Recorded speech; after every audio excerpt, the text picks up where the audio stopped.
So this is part 2 of the rhythm and texture lectures. We're going to talk about pattern and texture. All right, first, pattern. Pattern is the repetition of a visual element or module in an angular and anticipated sequence.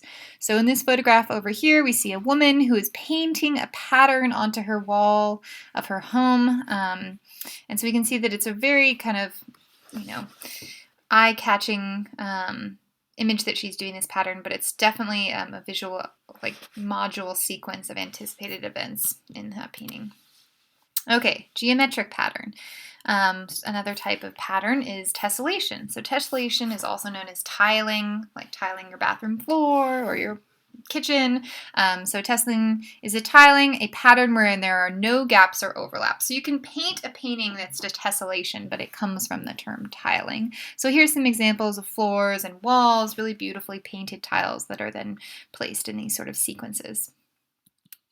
Okay, another type of pattern, geometric pattern, is fractal. Fractal is a form of pattern and repetition wherein a pattern is repeated at different scales within a structure, revealing a similarity or at different scales. So we see this this image over here is the underside of Tomb of Hafez in Shiraz, Iran. So this is actually the interior of a building. It's a dome. As you look up, you see it. So there's definitely this sort of like seemingly geometric kind of sphere at the center that then goes out to this flower and then this triangle. So there's these different scales of structure, and there's different types of patterns that are layered on top of each other to kind of all come out, and they start in from the middle and go out from there. All right, so there are some similarities and differences between texture and pattern, and we're going to talk about them. So oftentimes these are going to be different. Pattern does not have to have texture, and texture does not have to have pattern in it, but sometimes they sort of naturally come together. So here's a couple examples of that. So over here we have some planks of wood. If I were to touch them with my hand, there would actually be a texture to them, but there's also a visual pattern to them. So we see that there's kind of these lines that are created that are going horizontally back and forth. They kind of create these repeating forms that we can see.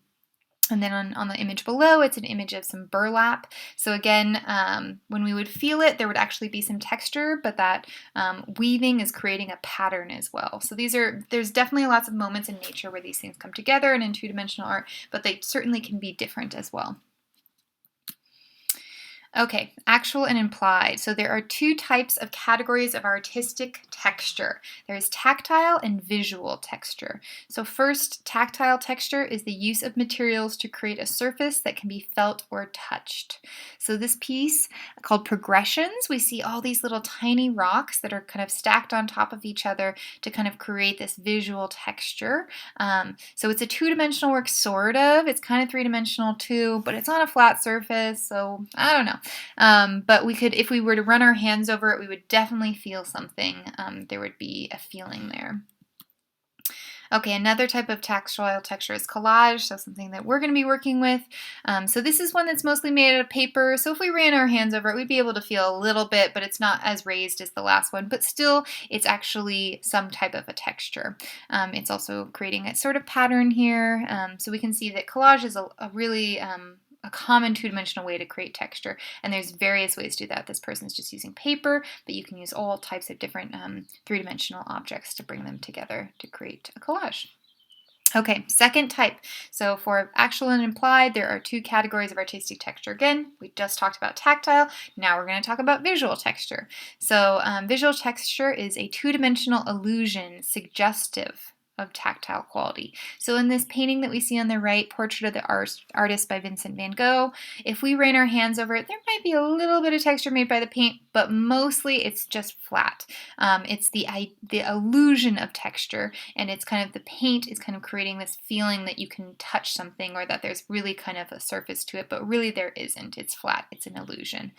So again, tactile and then visual. So this is visual texture. All right, another type of visual texture. So this is a piece called Rancho by Ed Ruscha, and this is a good example of Verisimilitude. Accuracy or faithfulness in depiction of representation. So in this piece over here, it looks like Ed Ruscha has taken maple syrup or honey or something like that and poured it out to make the words rancho. So it looks like there's actually liquid sitting on the top of this really smooth surface, but in fact it's an optical illusion. It is not really maple syrup sitting on there. It's a painting of it. So if we ran our hands over this one, it would be completely flat, but it looks like there's a realness or an accuracy to its representation. So again, verisimilitude. All right, finally, so this is an example of a trompe-l'oeil. So trompe-l'oeil is a French term meaning to fool the eye.